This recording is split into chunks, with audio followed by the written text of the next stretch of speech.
कि हर व्यक्ति की अपने सामर्थ्य होनी चाहिए। तो हम कहें किसी व्यक्ति का अध्यात्म इतना सामर्थ्य नहीं है कि वो अध्यात्म के गहरे से गहरे सत्य को जान पाए, वो ज्यादा गहराई तक जा पाए। तो हर व्यक्ति की ये सामर्थ्य नहीं होती, किसी किसी की होती है जो इतना गहरे तक जाके जान लेता है। और ज्यादातर कहीं ना कहीं किसी लेवल तक जा सकते हैं, वो जो भी लेवल हो।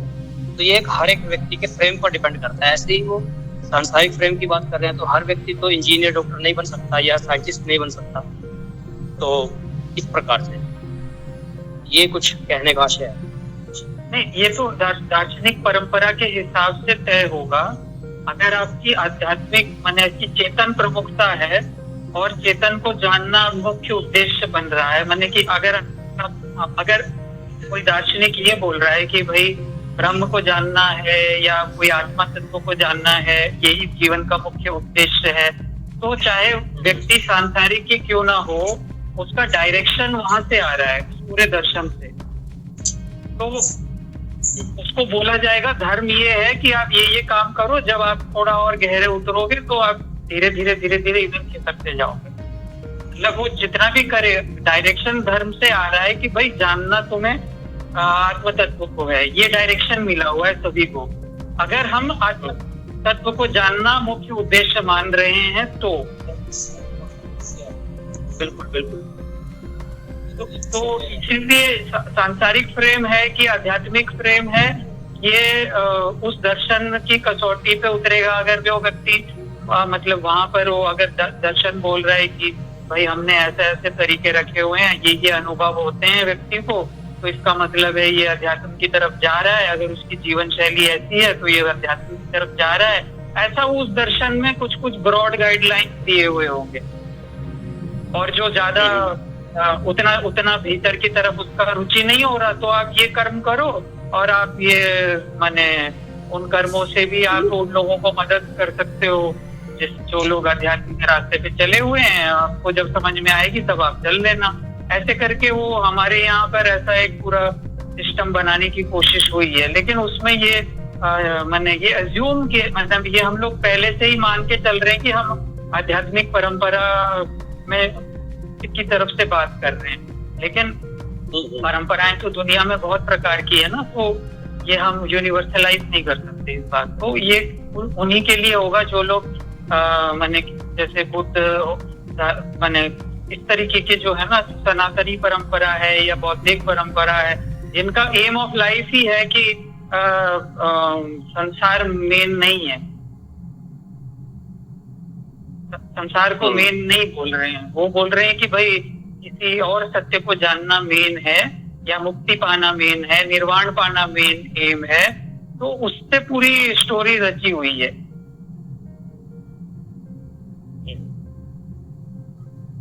इसीलिए प्रांशु जी का सवाल को हमको उस संदर्भ से देखना पड़ेगा, क्योंकि यहाँ पर वो अंडरलाइन थीम है। तो ये दादा अच्छा ठीक है दादा, मैं ये प्लीज आप थोड़ा सा बताएंगे कि मैं असल में हम लोगों का सवाल क्या था, सो दैट मैं ये श्योर हो सकूं कि आपके पास वो बात कन्वे हो गई। हाँ। अच्छा, मुझे तो अभी यही बताया कि प्रेम के ऊपर चर्चा हो रही थी कि कोई व्यक्ति कितना सांसारिक है या कितना आध्यात्मिक है, तो उसके ऊपर कोई चर्चा थी जिसमें ये बात उठी कि हमारा एक एस्पेक्ट होता है आध्यात्मिक, एक एस्पेक्ट होता है सांसारिक। यही था चर्चा। जी। और उसको जो है जो हमारी समझ में आया है उसमें यही है कि अध्यात्म जो है वो सोर्स की तरफ जाने की प्रेरणा है, और अध्यात्म के अलावा जितने भी विषय हैं वो सोर्स के जो एक्सप्रेशंस हैं, यानी कि उसका जो फैलाव है उसको एक्सप्लोर करने की प्रेरणा है। ये इस बात से सहमत हैं आप? नहीं, मैं 100% नहीं हूँ। मतलब मेरा कहने का तात्पर्य ये है कि अगर हमारा दार्शनिक परंपरा, जैसे मान लीजिए मैं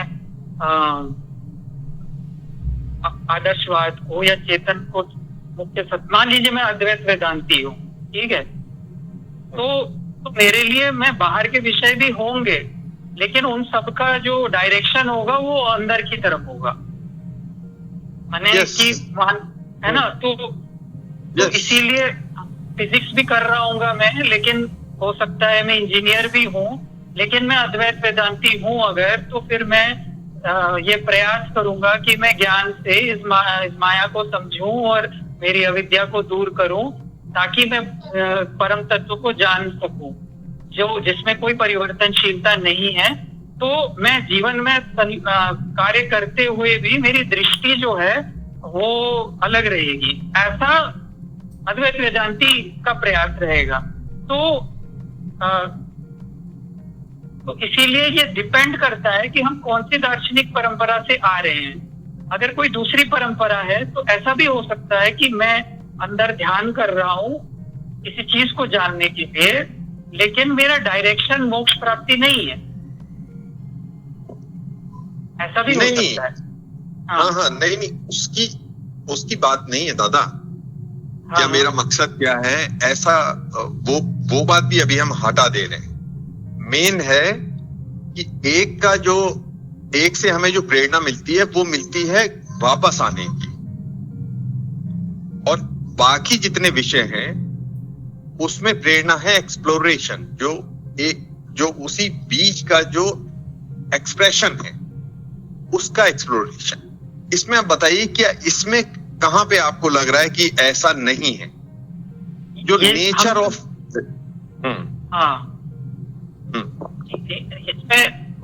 इसमें जब हम बोल रहे हैं कि मूल में जाने को अध्यात्म बोल रहे हैं, तो हम ये मान के चल रहे हैं कि मूल का मतलब होता है, मूल बोल के कोई चीज होती है जो चेतन माने भीतर की तरफ नजर डालना, भीतर में कोई तत्व है, ऐसा ये मैं इसमें ये और इसके साथ ये बात आएगी कि भीतर सच्चाई है, सही है ना। लेकिन कुछ लोग ऐसे भी हो सकते हैं जो ये बात को नहीं माने, वो ये बोलेंगे कि भाई ये जो भीतर आप फील कर रहे हो ये तो ब्रेन के केमिकल की वजह से है, और अंदर ऐसा कुछ नहीं होता है, जो भी जानना है वो बाहर से जानिए, ऐसा भौतिकवाद बोलेगा।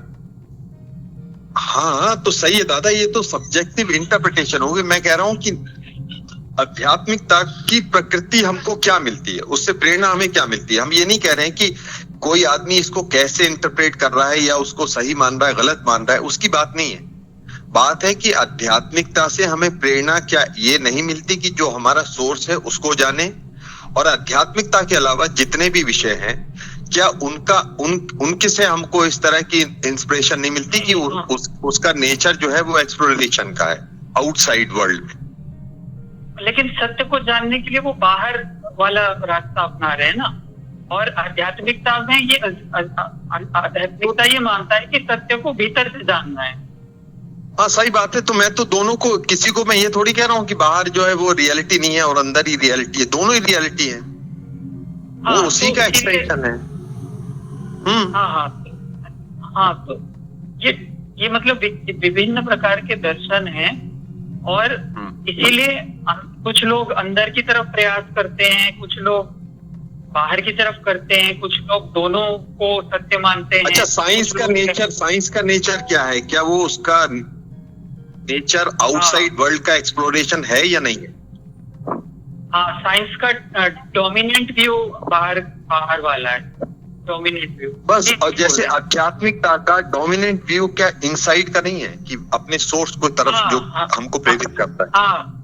हाँ, बिल्कुल है। हाँ, तो बस यही बात हो रही है। हाँ, ठीक बात है। ये ऐसे करके रखेंगे तो मैं समझ गया। हाँ। अब ये दो बातें जब हमको समझ में आ गई, और इसके अलावा हिस्ट्री भी है, वो एक्सप्लोरेशन है, बाकी ज्योग्राफी है, वो भी एक्सप्लोरेशन है, आउटसाइड वर्ल्ड की है। वो सब जो जितने भी विषय हैं उसमें आप गौर करेंगे तो वो एक्सप्लोरेशन है आउटसाइड वर्ल्ड, उसका संबंध है बाहरी जगत से। आध्यात्मिकता की प्रेरणा हमको मिलती है जो सोर्स है उसको जानने की। बस ये मुझे एक फर्क लगा है अध्यात्म में और बाकी जितने विषय।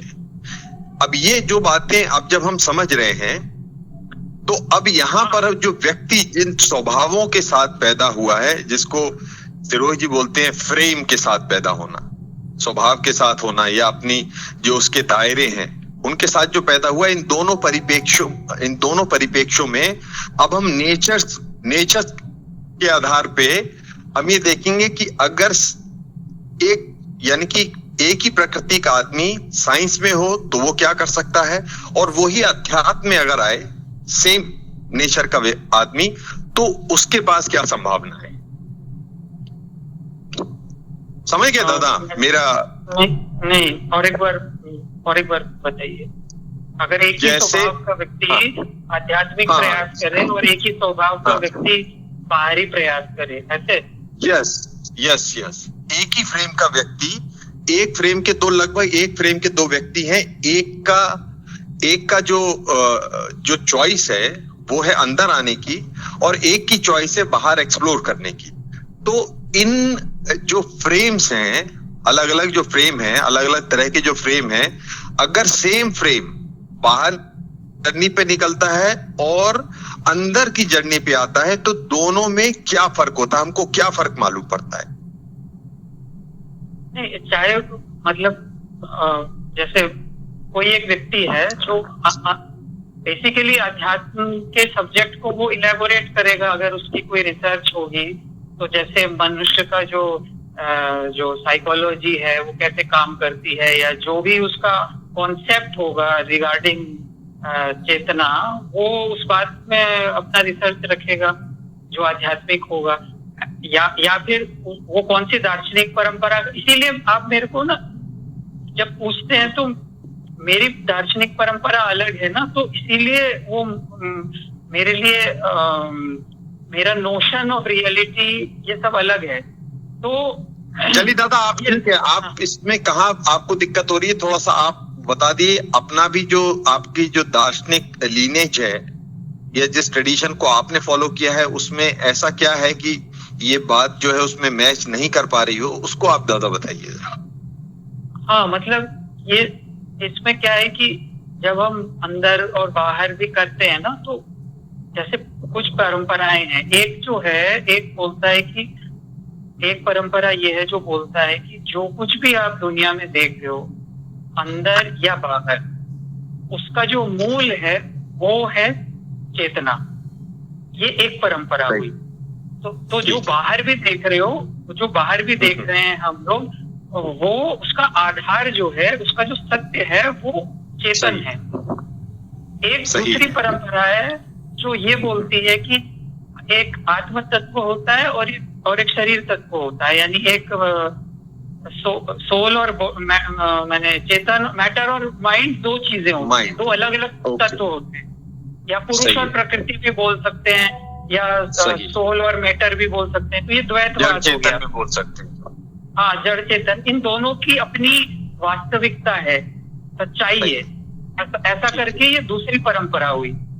एक परंपरा हुई जो बोलता है नहीं, जड़ता जैसी चीज एक्चुअली में वो दिखती है लेकिन होती उसका मूल चेतना है। ये हुआ माने आइडियलिज्म। और दूसरा हुआ डुअलिज्म, जहां पर दोनों चीजें हैं, दोनों सत्य हैं, पुरुष और प्रकृति दोनों सत्य हैं। और तीसरा ये हुआ कि भौतिकता ही सत्य है और चेतनता जो है वो आपको ऐसा लग रहा है कि हम लोग एक चेतन है और ये है, लेकिन जो सत्य है वो है फिजिकल। ये तीसरा पक्ष हुआ, है ना। तो ये मोटे मोटे अब तक के परंपराएं थी। एक चौथा है जो ये बोलता है कि जो सत्य है वो ना तो जड़ है ना तो चेतन है।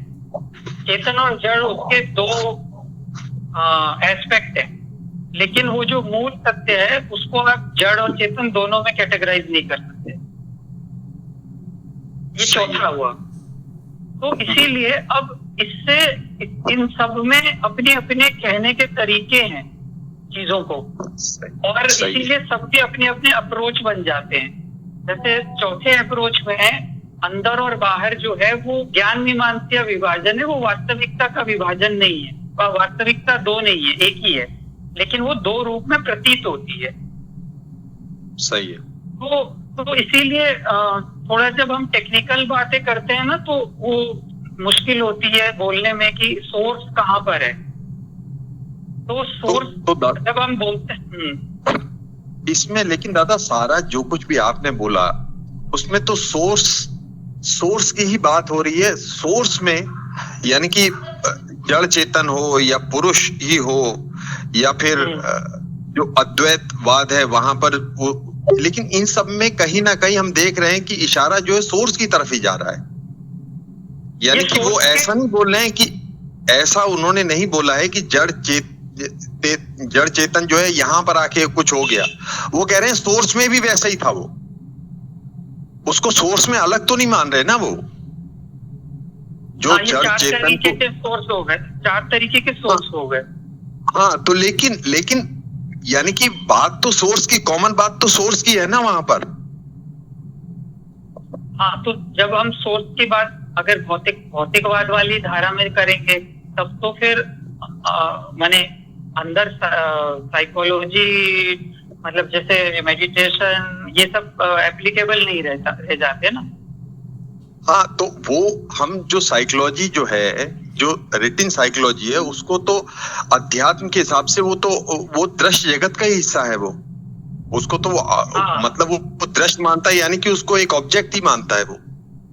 हाँ, तो इसीलिए फिर वो वाली शब्दावली इस्तेमाल नहीं कर सकते कि एक अध्यात्म होता है जहाँ भीतर की तरफ जाना होता है और भौतिकवादी है ना, तो वो कंफ्यूज हो जाएगा। वो बोलेगा भीतर कहाँ है सोर्स, वो तो बोलेगा सब कुछ यही बाहर ही देखना है और बाहर ही चेक करना है, ऐसा करके वो समझेगा रियलिटी को, है ना। तो इसीलिए तो दादा उन सब का तो मैंने बोल दिया ना कि वो लोग हैं जो एक्सप्लोरेशन है आउटसाइड वर्ल्ड का, अध्यात्म को छोड़कर। देखिए अध्यात्म की जितनी भी बातें हैं अलग अलग चाहे अभिव्यक्तियां हैं, लेकिन वो सब सोर्स में वैसी हैं ऐसा ही मान रहे हैं।